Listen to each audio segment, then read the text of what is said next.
Everybody in? Okay. Hi, Sari. Hi, Kaylee.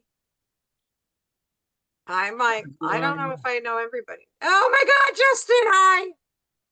Emily, hi. Hey, how are you? Hi, Maya. Hi, Clara. How are you? Hey. Oh my gosh. All these old friends and new friends. Hi, everyone. I see a lot of familiar faces, current and past ones. Okay, I'm a co-host, so I can admit people. Nadine, are you admitting people? Yeah. Okay, 8:31. Let's click record. Have we started already? I think we have. Yes, I just started recording. Wonderful. So I would like to welcome you all to our info session about the trip. Let me first of all introduce you to my new assistant director, to Nadine Schatzkes. Nadine, say hi and tell them a little bit about yourself. Hodaya, by the way, is still with us, but only for a couple more days, till October 31st. Hodaya and Nadine have worked wonderfully on a very smooth transition. Um, and Nadine will be supporting us with some of the logistical aspects of the trip. I think some of you don't know Betty Zaret, so you know what? We'll begin with Nadine introducing herself. And Betty, our former student, now an alum, whose capstone project has been the planning of all aspects of this wonderful trip. And she will introduce you to Dr. Joseph Benatov, who is our tour operator and designer. That's what we're here to do tonight. And as you know me, I'm committed to being punctual. Only committed. 9:30, 9:30, let's say, at the most, will be done with the session. Nadine. Hi, everyone. Thank you all. You've all been so welcoming already. It's been such a pleasure to be part of the Fish Center. I feel like I'm part of this incredible family, getting to know all of you. And this has been such an exciting and wonderful opportunity at my beginning of my time at the Fish Center. So I will be coordinating the back end. If you've been part of a study abroad before, you know what Hodai has done. If you have any questions, please feel free to reach out to me. I'll be learning as I go, but hopefully this will be an unbelievable trip, and I really look forward to hearing from all of you in the process. There will be some more emails in the next few days about it, including the recording, so stay tuned. I'm going to hand this over to Betty.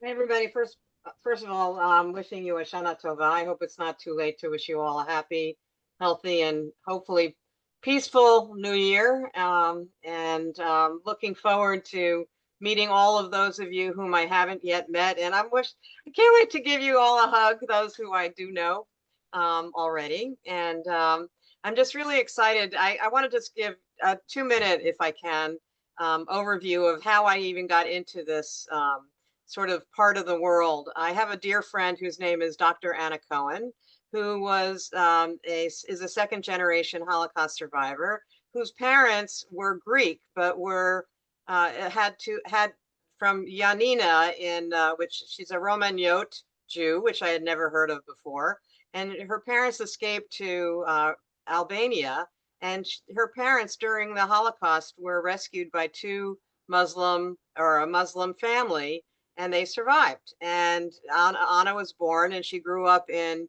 Albania, in a communist country, and it's like she really turned me on to this whole part of the world that I never really knew about. And so I was really interested. And I was when I was talking about my capstone ideas with Dr. Pilnick, I said this was one of them. I said, I'd love to, do something about, the Romagnot Jews, because nobody really knows who they are, that they even existed. And he said, well, why don't you turn it into a capstone and do a trip? And I said, yeah. Oh, I know it. I was complaining that we weren't going on a trip this past summer, and so because we had 2 years in a row, and then one year was sort of we didn't have something this summer. And so he said, well, then do a trip. And I said, okay, great. And that's how I got into this. And then I started investigating the opportunities of working with some tour operators, and I landed on. I tried like 25. I'm sorry, Joseph, but you were always the number one. And when I told Joseph the story of my friend, that I had a friend, and he said, "Did she write a book?" And I said, "Yes." He said, "Is she Dr. Anna Cohen?" I said, "Yes." And so apparently my friend is renowned in the area, and Joseph, who I'll introduce right now. I feel like he's part of the family because we've been talking with him for so many months, right, Dr. Pilnick? We really connected Absolutely. with him for a really long time ago, and he is an extraordinary human being in general. He's truly he's a wonderful father and a fabulous professor at the University of Pennsylvania. He grew up in Bulgaria, spent time in Israel, and now is at the University of Pennsylvania. But in the summertime, he does tours for Sephardic Jewish heritage tours in that part of the world.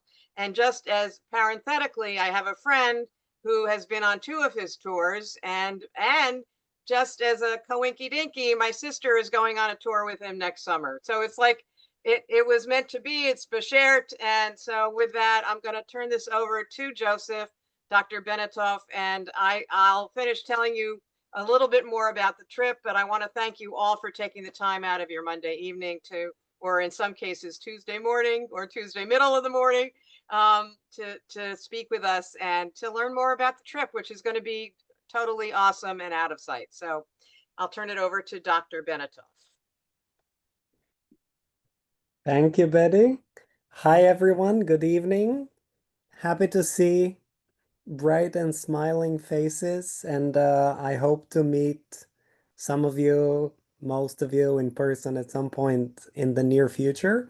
I wanted to give you a brief overview of what you can expect on this trip, and I'll hopefully be able to answer initial questions that you can think of, and we'll obviously have many more weeks and months to address logistical issues as we get closer to the trip. I do have a PowerPoint to guide us along, and let me put it up on the screen. People can see my initial slide. This is the beautiful Yeah. poster that Betty and others worked on Actually, for. Julian is the mastermind behind this, and I bet you if you wanted to take bets, you'd all guess that it was Julian because his work is just stellar and stunning. So thank you to Julian for creating It's this beautiful. beautiful document. So first of all, I'm sure you already know the trip dates, but as you can see, uh, it will take place during the first half of June, starting in Albania and also including North Macedonia, Bulgaria, and northern Greece as well. You may have already been looking at maps. You may know the Balkans from previous sort of geographic background, but one initial map to get you situated, which part of the Balkan Peninsula you'll be traveling through.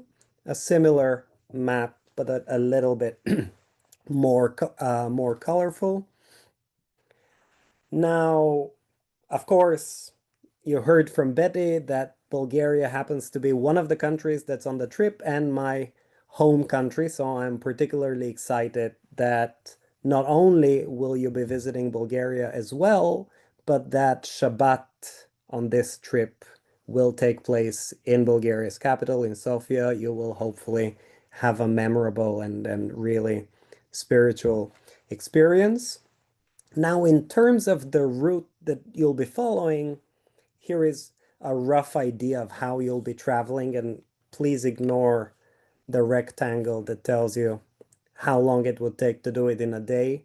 That's not relevant to this trip. But you will start in Tirana, Albania's capital, where you'll spend 3 nights at the beginning of the tour. And on one of your full days in Albania, you'll take a day trip to Berat and Vlora, and we'll talk about Berat in just a little bit. And this will be your exploration of central and northern Albania. Tirana, of course, is a really fascinating city. I think it's a unique place in the Balkans to start your exploration of both the Jewish heritage of the area and other aspects of historical and cultural importance. Uh, this is the Holocaust Memorial in Tirana. It's located in a really lovely park in the city center close to Parliament. And you will, of course, be talking about the events of World War II in the region, but in each country, the specificities of how the Holocaust unfolded in each country, differences, and what was the fate of the local Jewish communities. This is an image of that very beautiful and picturesque town of Berat to the south of Tirana, where you'll be visiting on a day trip. It's a UNESCO World Heritage Site, and I think rightly so. And here in the corner, as you can see, something that's not that unusual for the region. To this day, there are signs where the former Jewish neighborhood used to be in different places in Albania, including in this town of Berat. So here it says the Jewish street, essentially, this street sign.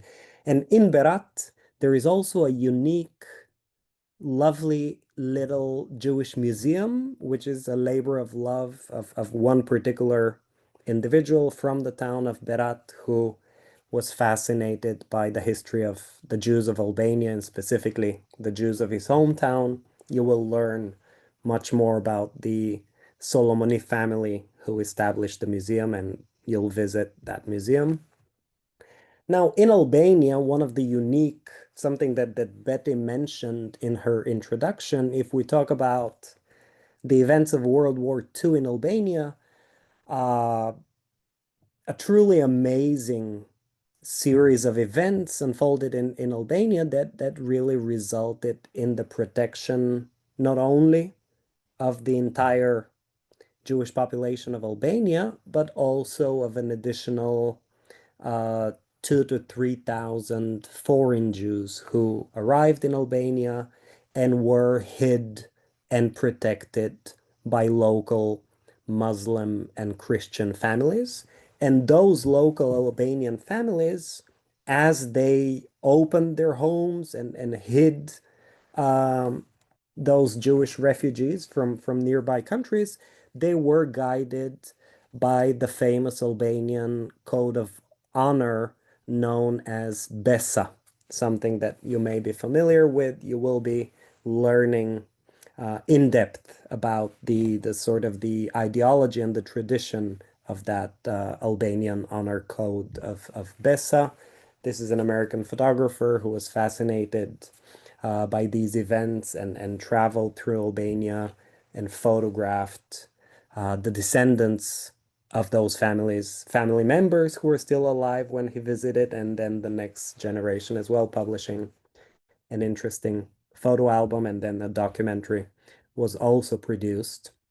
But again, this is in some ways the organizing thematic concept in Albania, that idea of Besa. From Albania, you will move further east, northeast to neighboring North Macedonia. And in North Macedonia, you will spend one night in Macedonia's capital, a city called Skopje. Uh, in Skopje, you will, of course, have both a general and a Jewish tour of the city. Now, Skopje is a little bit shocking at first as you visit because it has a collection of truly grandiose and imposing monuments scattered all over the city. And you will learn sort of how they emerged and how they changed the shape of the city nowadays. Here you can see two of these monuments, and there are many, many more. But it's a fascinating city that combines modern design and some Oriental traditional Ottoman features. From a Jewish perspective, I think the most probably one of the highlights of your trip, I think, will be the Holocaust Memorial Center in Skopje in North Macedonia, which tells not only the tragic history of the Jews of Macedonia during the Holocaust, but really the much longer and richer history of Sephardic Jewish communities who lived in Macedonia from the early 1500s up until World War II. It's a very beautifully designed and curated museum. I think you will truly enjoy visiting it. Uh, there is a little but vibrant Jewish community in the capital today in Skopje. You will hopefully have time to visit the Jewish Community Center and their newly built synagogue at the top floor of their JCC. This is an image of that synagogue. Uh, More pictures from Skopje. And Skopje is divided in two by a river, by the river Varda. And on one side of the river is where you enter the Ottoman Bazaar, the old town, the Oriental old town of Skopje. And these are some images of what that much more historic, I think, and charming part of the city looks like, with artisans and craftsmen still working. Uh, Obviously, quite a few mosques and hammams, bathhouses, or former bathhouses still standing in Ottoman Skopje. Men playing backgammon. This is actually a very well-known sweet shop in the heart of uh, the Ottoman part of Skopje. This is, of course, a kosher trip, so you can visually enjoy those desserts as we now do. And but there, I mean, this is a very well-known family-run sweet shop. More views of the Ottoman Bazaar. Women sit separately in their own coffee shops. And after North Macedonia, where you will be based in the capital, you will then continue further east to neighboring Bulgaria. Once you cross the border, your first stop is a small regional town in western Bulgaria called Kyustendil. And you will visit not only because it is right along your route, but also because it's very important in Bulgarian Jewish history as the birthplace of a prominent Bulgarian politician by the name of Dimitar Peshev, whose home was turned into a museum. And this is what you see here on the left, the Dimitar Peshev Museum.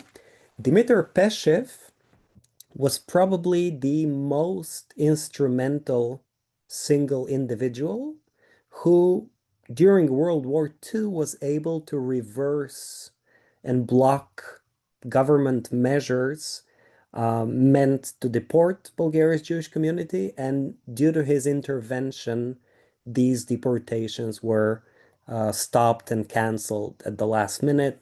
We will talk about these events at much greater length, both during our pre-departure lectures and then, of course, on the trip itself.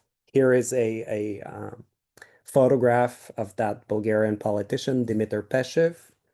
He was, of course, named as righteous among the nations by Yad Vashem uh, in the early 1970s. An image of a very famous letter that he drafted criticizing the government's anti-Jewish measures. Again, something that we'll return to and talk about. Then, at the end of that first day in Bulgaria, you will arrive in Bulgaria's capital, Sofia. And as you spend a couple of days in Sofia, we mentioned that this will also be the place where you celebrate Shabbat. And the image in front of you is the absolutely stunning early 20th century Sephardic synagogue in Sofia, one of two active synagogues in Bulgaria. Typical neo-Moorish design. It was completed in 1909.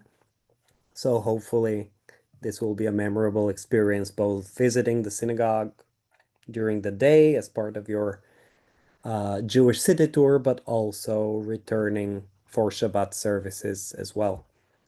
A close-up of the chandelier.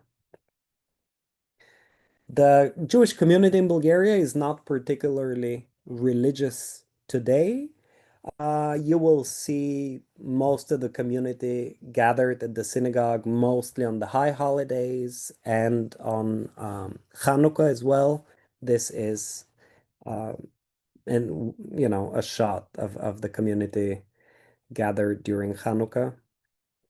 There are actually two Jewish schools in Sofia today, a private and a public one, and the private one is a Ron Lauder school, which opened maybe 5 years ago now, and here is Ron Lauder himself at the dedication of the school with next to him, this is the former president of the community, and the happy kids greeting him. On your Jewish tour of Sofia, the capital, there are several important landmarks. This set of monuments is, you know, has significant World War II history. You will talk about it on your walking tour. And then the one on the left is kind of the more abstract Jewish monument, also in the city center. And it has a twin monument in Tel Aviv along the promenade close to Jaffa, which is where most of Bulgaria's Jews who survived the Holocaust ended up immigrating to um, right after the establishment of the State of Israel. Another Jewish monument in Sofia, this one is a low relief of the 20 righteous among the nations. And it's actually in the courtyard of the public Jewish school, of the second Jewish school in the city. Images from the city center where you'll be walking. On your left, Russian church from about 1912, 1913, and the National Theater on your right. Uh, this one on your left is the biggest cathedral on the Balkans, not just in Bulgaria. It's the Alexander Nevsky Cathedral, a very imposing building.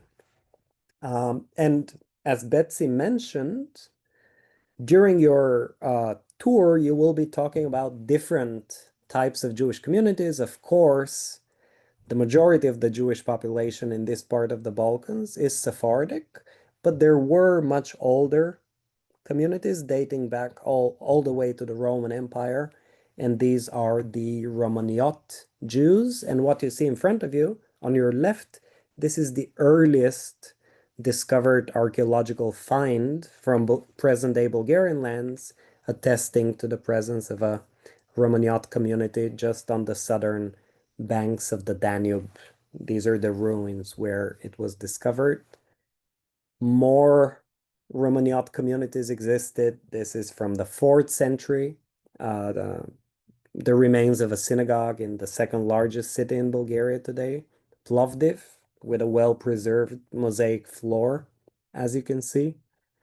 And then, of course, as I mentioned, in the early modern period, it is really the Sephardic Jews, once they arrived from the Iberian Peninsula, who became the dominant Jewish majority and took over the control of Jewish life from, you know, the Romaniot and Ashkenazi communities who had been living in the area and predated them. But this is the route that some of those Eastern Sephardim followed as they arrived and settled in parts of the Ottoman Empire. One prominent rabbi from that early period is Yosef Karo. in Bulgarian Jewish history, he's considered as a sort of a superstar because he spent about 12 to 13 years of his life in a now Bulgarian town called Nikopol, where he established a yeshiva called Beit Yosef, and he wrote parts of Beit Yosef, which then became, in its simplified and redacted version, Shulchan Aruch, the set table that you see in front of you, that cover image. Uh, Fast forwarding to the 20th century, as you discuss the Holocaust in Bulgaria and North Macedonia, that story is fascinating due to the fact that Bulgaria ultimately was able to protect all of its 50,000 Jews, and none of the Bulgarian Jews were deported. And the Bulgarian Church, the East Orthodox Bulgarian Church, was strongly and firmly pro-Jewish and protected Bulgaria's Jewish community at crucial moments in the 1940s. This is what this image represents. Again, we'll discuss that history in depth, both during our lectures, online lectures, and during your visit as well. Two of those Bulgarian clergymen were recognized by Yad Vashem as righteous among the nations, posthumously, sadly, for them. But their descendants received the honors. On your trip, as you leave Bulgaria, I'm sorry, as you leave Sofia and head through southern Bulgaria towards neighboring Albania, neighboring Greece, one of the highlights will hopefully be the Rila Monastery. This is Bulgaria's grandest and most imposing religious monument. It's an East Orthodox monastery in beautiful mountainous surroundings. So you will have a stop at the Rila Monastery on your way to Thessaloniki. It, it's a fascinating place. I think you will enjoy it, hopefully. And there are Old Testament depictions on the walls of the church as well. You'll recognize scenes from the Hebrew Bible.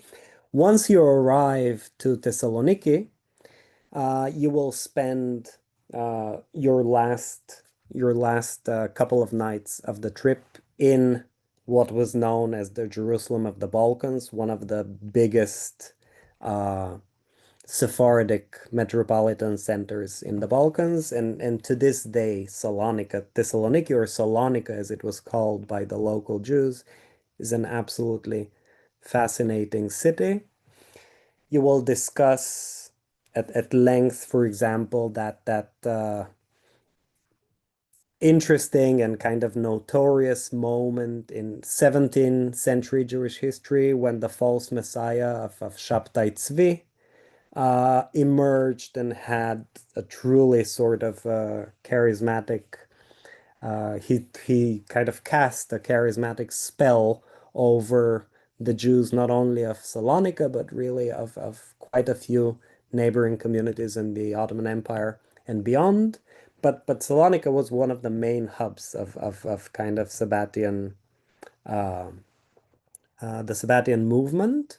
And so much so that even after kind of the Shabtai Tzvi debacle, after he converted to Islam, one group of local Jews were so devoted to him that they too converted and became known as the Donme Muslim converts of kind of Jewish origin. So you will talk about the Donmes, and the building on your left is an early 20th century mosque, which was designed for them, and it incorporates quite a few aesthetic aspect of kind of clear uh, Judaic influence. There are, Stars of David and other elements that kind of incorporate the secret, the secret practice of Judaism, which those Donme communities continue to maintain. In 20th century, early 20th century Salonika Jewish history, you will learn about the devastating, first about the thriving Sephardic community of Salonika, then about a devastating fire of 1917 that demolished large parts of the city center and almost the entire Jewish neighborhood. It was a turning point in Jewish life in Salonika, that fire of 1917. Here you see some images of those displaced Sephardic Jews after the fire.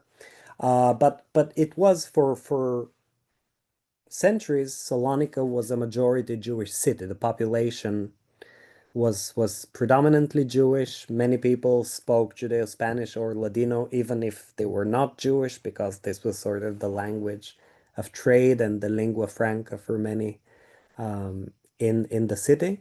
This is the enormous historic Jewish cemetery of Salonika, which tragically was demolished after the Nazi occupation. And on your tour of Salonika, you will visit the site of the destroyed Jewish cemetery, and this is the monument remembering remembering the site of the cemetery. Today, on top of that demolished cemetery, sits the campus of Greece's largest university, Aristotle University, based in Salonika. Most of its campus is really on top of the former Jewish cemetery. You will, of course, talk about the much more tragic history of the deportation of almost the entire Jewish community of Salonika. About 50,000 Jews were deported in 1943 from Salonika to Auschwitz, and you will visit the train station from where these deportations took place. Uh, on your right, this is one of the iconic images of Thessaloniki, the White Tower, an Ottoman building along the waterfront, and then a bird's eye view from one of the fortifications of the port. And the port of Salonika was Jewish run and partly Jewish owned, um, late 19th century, early 20th century. It was a main hub of industry, and there were many extremely affluent Jewish industrialists in Salonika, many of them of Italian descent.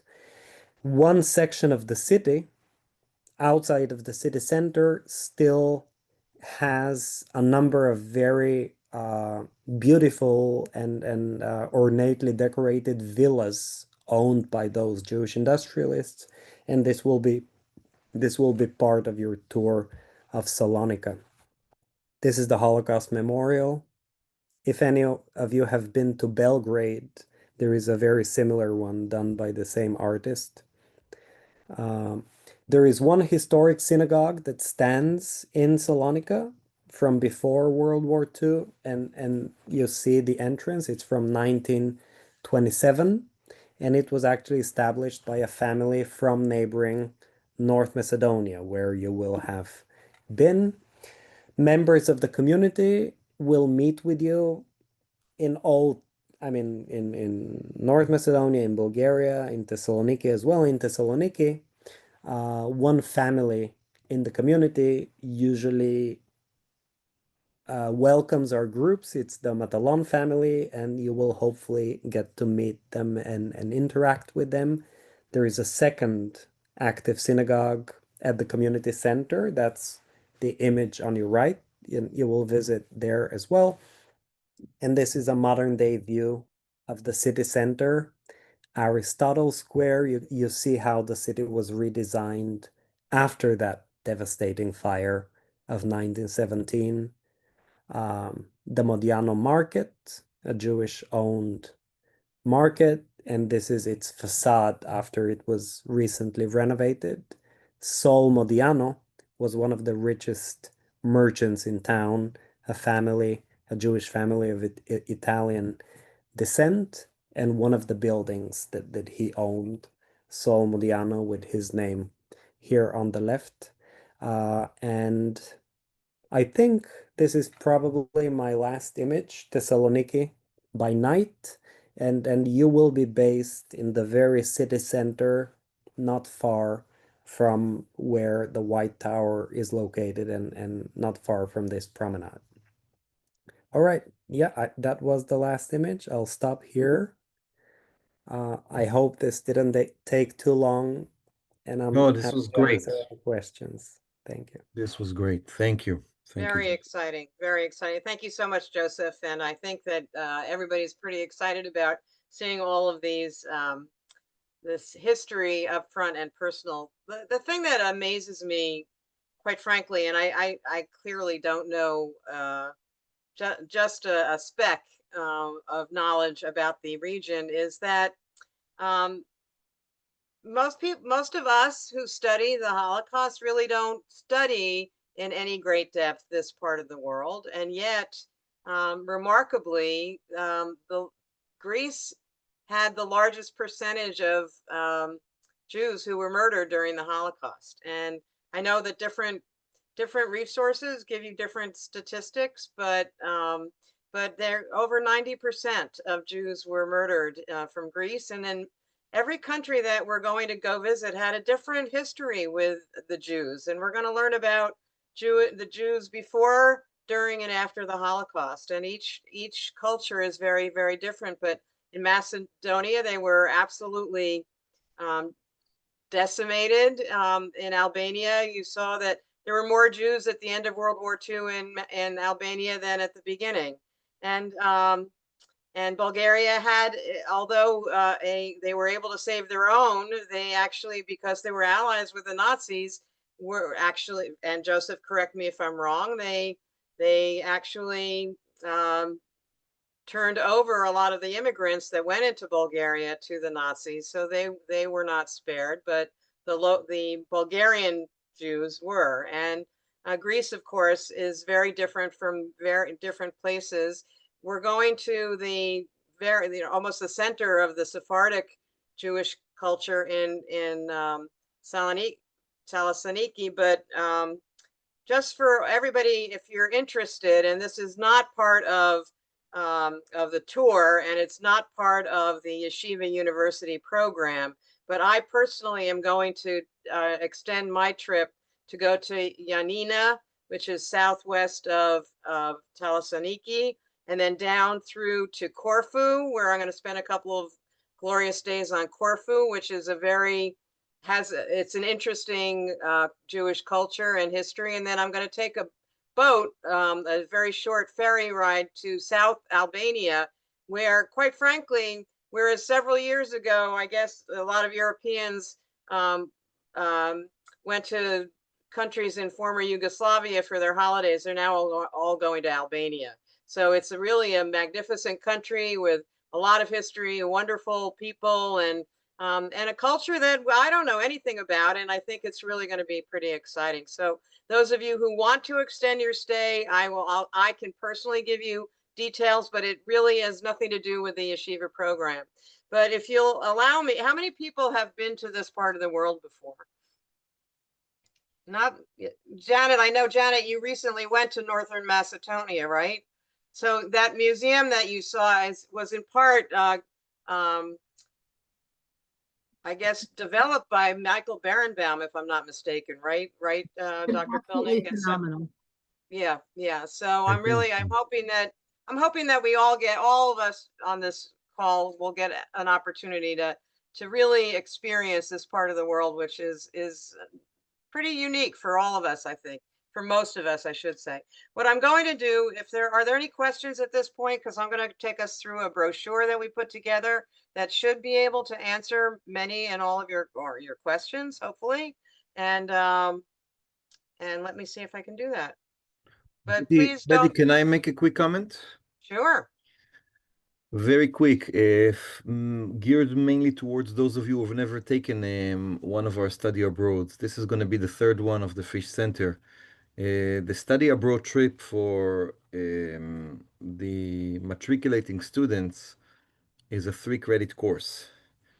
Those who are not matriculating will have to enroll in the course as auditors, and take it as auditors. Um, at this point, you know what, Betty is going to speak about whom this trip is open for. But let me just say that a study abroad trip um, forms a completely different learning experience, experiential learning rather than learning by reading books, reading articles, and listening to your professors. There will be some readings, and hopefully you will be listening to your professor. But I have to say, I am going to be the instructor of record of the course. For the most part, I'd say 99% of the learning won't come from me. I cannot claim to be an expert on the area, but rather listening to your guides, to the guide who's going to travel with us, to local guides. And the goal is really for you to absorb as much information as possible. So you should expect this to be a course.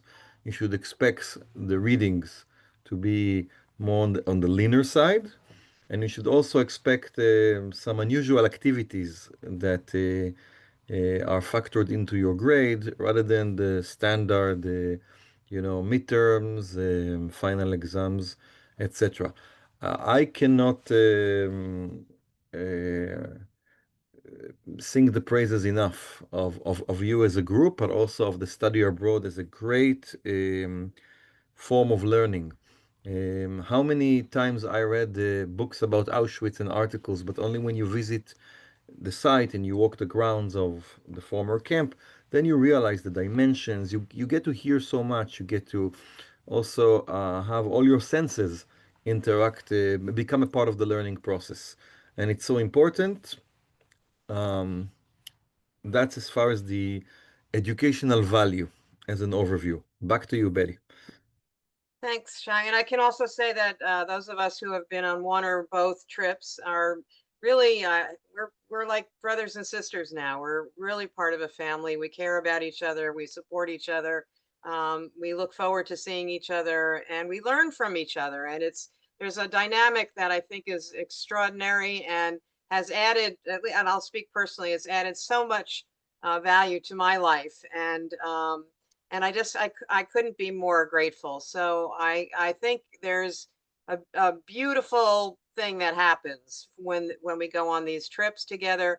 They're small enough so that we get to know each other really well, and some of us are going to be friends for life. So I'm really excited about that. So let me, if I may, show you the magnificent brochure that Julianne also created. And this probably will, can you all see it? Yes, thumbs up. Yep.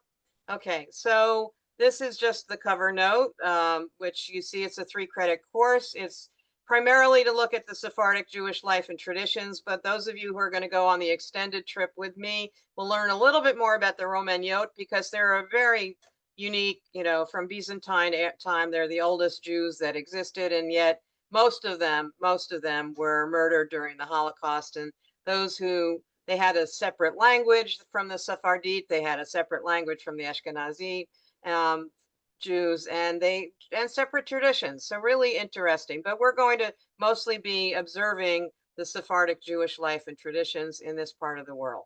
There is a deadline. We'd love for you to commit by December 1st.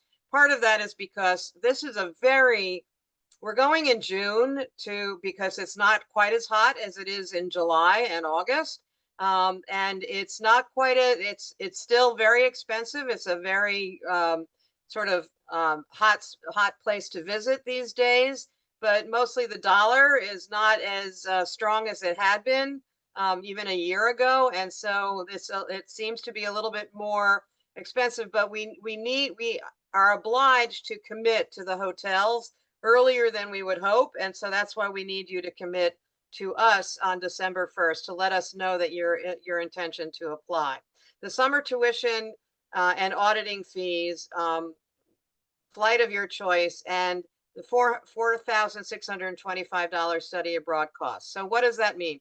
That means it's the actual trip, the land package, if you will, costs $4,625. If you are a student, you will have to pay your tuition, and everyone else will have to pay auditing fees. And then the flight is of your choice. And Joseph's company is absolutely able to help us with the flights, but you can certainly you can go to Europe before or stay later. You can after the trip is over, you can go to Athens, you can go what I'm doing, you can go anywhere you want to spend your second Shabbat if you want, whatever works for you, that is up to you. There are scholarships available for Fish Center students. And what is important is if you do want um, to apply for a scholarship, you need to send, if you will, as soon as you can, your statement of purpose directly to Dr. Pilnick, and he will review that accordingly. But there are ample scholarships available.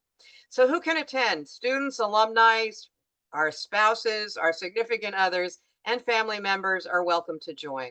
And we all need, as Dr. Pilnick said, to be registered with Yeshiva University. Part of that is for liability reasons, part of it is for payment purposes, but it's also, it enables us to be, to properly audit if we're not going to be matriculating students. So how do we apply for the trip? Admission is on a first come, first served basis. You should let Nadine know of your intentions. All accommodations are in 4- and 5-star hotels. They all have air conditioning, and the price is based on double occupancy, and everybody will get their own bed. And if you do choose to be in a single room, you'll also get your own bed, but there's an additional $770. We're offering a Shabbat compliant trip. All food is offered by the program is kosher. I do have to let you know that two of the countries, although one of the two has a Chabad, they don't have dining facilities. So most of our kosher food has to be imported, if you will, from Greece or Bulgaria. And so that adds a little bit to the cost. But Joseph has been an extraordinary resource in ensuring that all of our food offered by the program is kosher. A couple of the places we're going have a couple of kosher restaurants. Of course, those of you who you'll be able to have totally kosher food. Those of you who choose to go off that plan can go into the marketplace and eat your own food at your desire, at your time and as you wish. So the trip is facilitated, as you know, by the Sephardic Balkans Jewish Heritage Trips, which is Joseph's company. All flights to Tirana, Albania from the US require a red-eye flight. So your departure date is Sunday, June 7th, so that you can arrive in Tirana no later than 11 a.m. on Monday, June 8th. Of course, if you're going to go to Europe earlier or anywhere else earlier, just be sure you're in Tirana, Albania, no later than 11 a.m. on Monday, the 8th.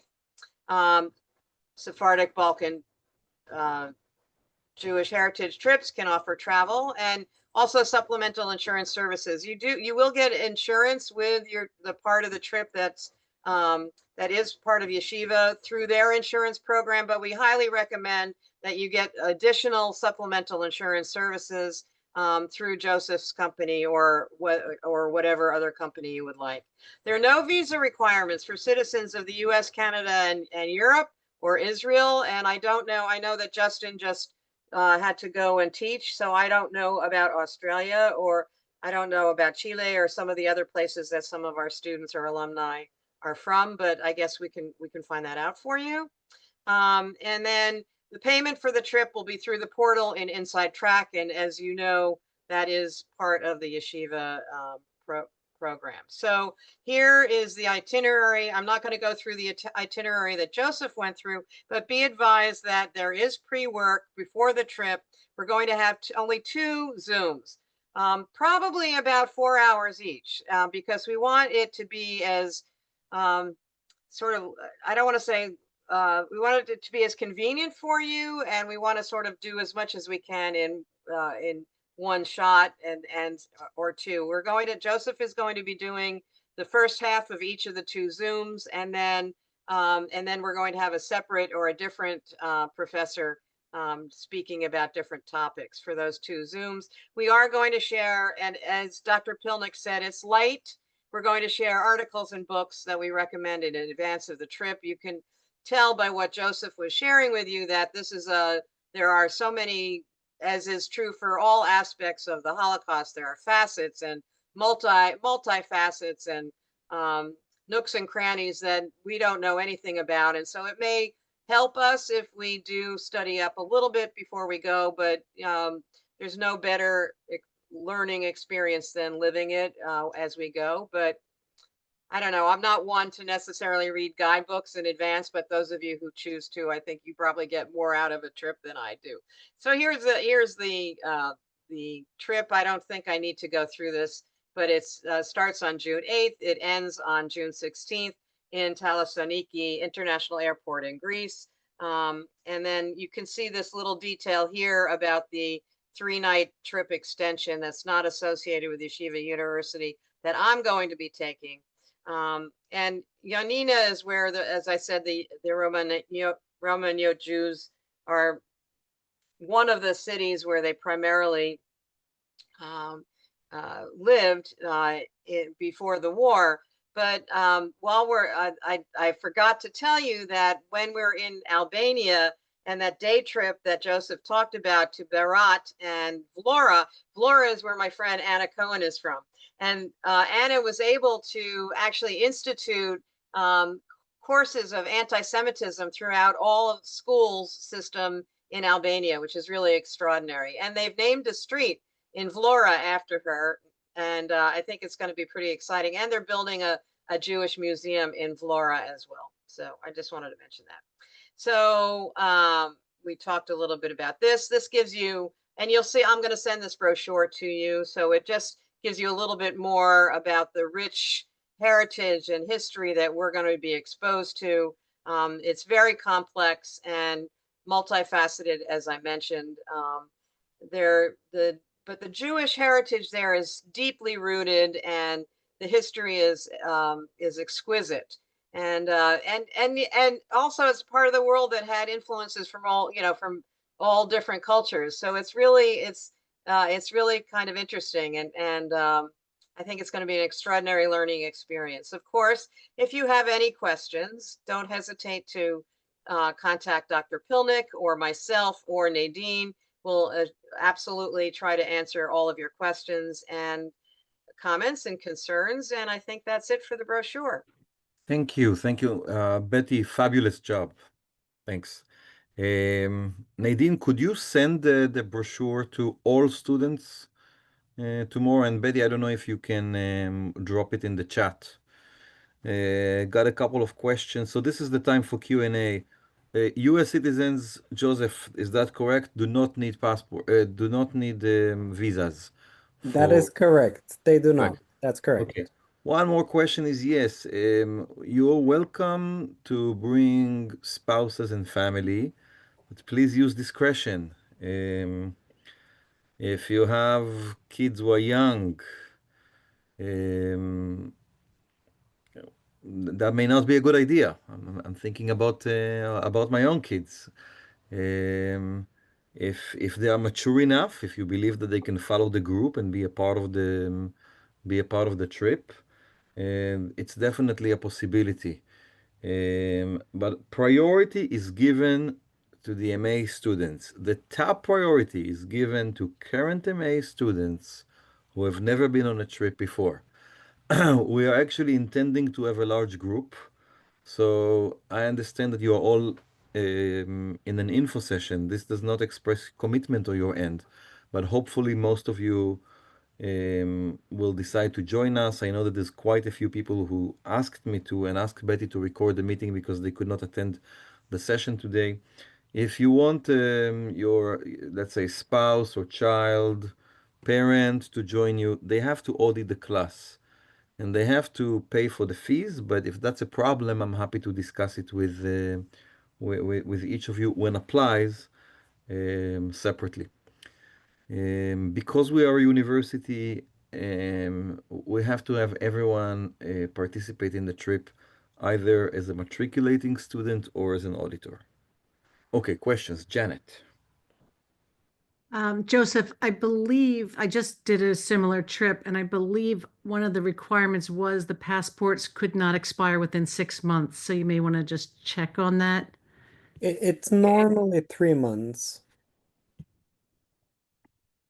But I will take a look. Generally, for the countries where we're going, 3 months from the date when the trip ends.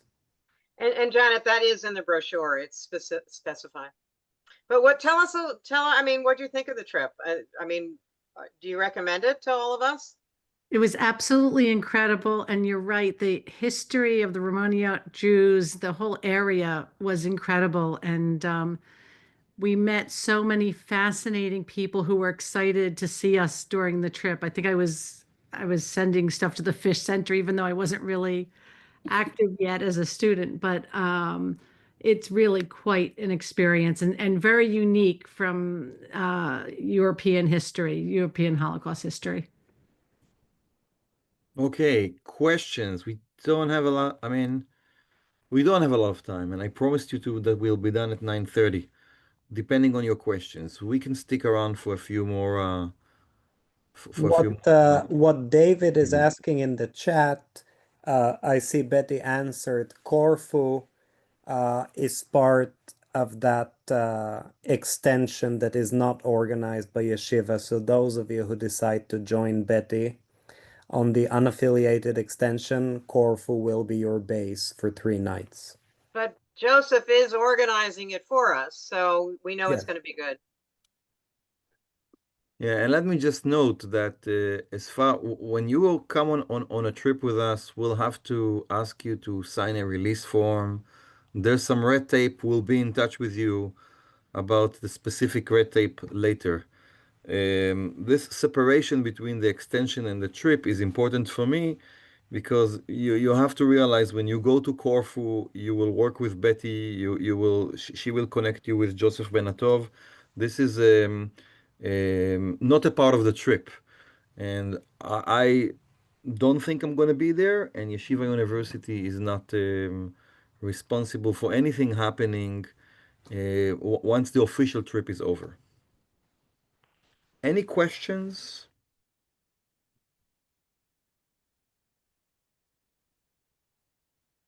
The only thing I want to say about the 3-day extension, I guess Svi and Ida, I mean, Corfu is a wonderful place to go, but I don't think you'll be able to get kosher food there. So you'd have to schlep some with you from Thessaloniki, if that's or it depends on how.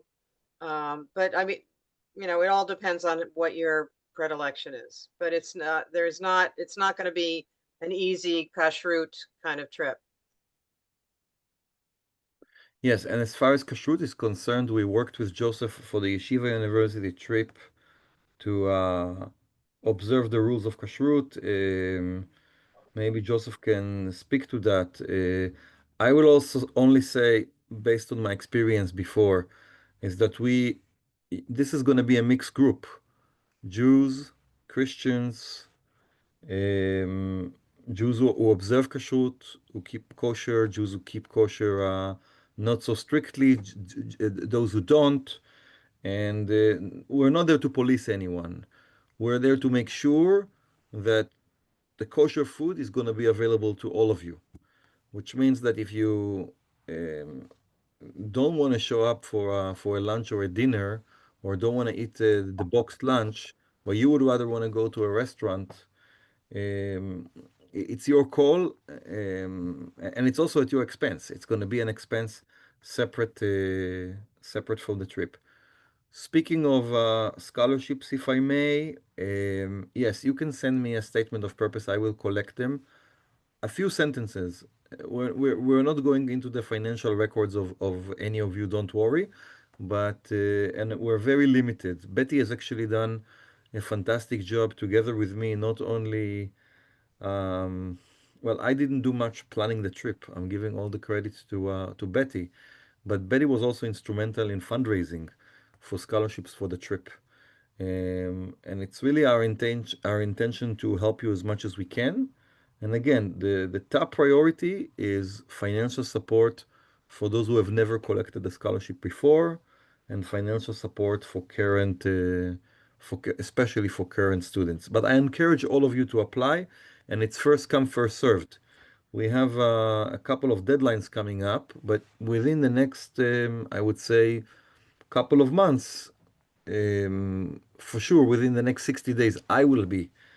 Um, I will have to make the decisions on how much scholarships each of you get. What you should expect, and again, bli neder, without making any promises, is a scholarship that covers about half of the cost of the trip, not including the airfare. That's more or less what we are looking at. Um, and by the way, if alumni would like to apply for a scholarship, if you need a scholarship, apply. It can't hurt to apply, and we'll do the best we can to accommodate you. Yeah. I think Ida has a question. It's Dr. a, Pil- it's a little facetious. Are we going to make a coffee stop every day? Absolutely. Have you Okay. ever, I mean, Greek coffee, there's Is, nothing better than Greek coffee, and that's everywhere around the is You this a know, world. threat or a Coffee. promise, Betty? I don't those know. of us that went on the first trip, every day we had to go for coffee somewhere. So And is that a complaint or rather no, it an wasn't. encouragement? We enjoyed it very much. Okay. I It's would good say even coffee. more than once a day. People, Exactly, it was, but I didn't want to go that far. people don't sleep on these trips, so they need a Yeah. coffee. They need some caffeine. Any more questions? Okay, and remember, you can contact us. Nadine, do you have anything to say about the red tape? No, I'll be sure to make it all clear. I'm getting that anything you need to know together. Like, for example, there was a small Dr. Pilnick may have mentioned a small YU insurance fee. There may be more additional that you might want to get for yourself. I'm going to make that all clear so you know the other fees and all of the rates. We will have that all to you soon. But please, in the next few days, when I send out the form of interest, answer that. It should be brief and quick so that we can keep going with our planning. Okay, wonderful. Then if So, there, Mhm. so just give me I mean, thumbs up, thumbs sideways, thumbs down. What do you guys think? Yes? I'm so excited. I can't believe it. I mean, I just am really looking forward not only to learning more about this and seeing this gorgeous part of the world, but also to seeing all of you up front and personal again. And then for the first time for some of you. So thank you so much for your time, your consideration. And I don't know. I think I said I'm not I'm probably not as good as Dylan, and I'm probably not as good as who was it? Uh, uh, uh, who was it? What was who did our first one? Paul. But I'll do my absolute best, I promise, to make sure that you have as good and as pleasant and as seamless and as exciting an educational trip as possible. Thank you everyone for attending the session. See you soon. And thank you to Something good. Joseph. Thank Finally, you to thank you, Shai. Gustav. And Thank you. yeah, really, thank you. Bye, everyone. Finally, something Bye. good to look forward to. Yeah, Take care. Bye. Bye, bye, bye. Betty, you can stay on the call if you'd like. sure. Let's end Nadine and let's stop the recording. Okay. You All right. don't need me to stay, right? No.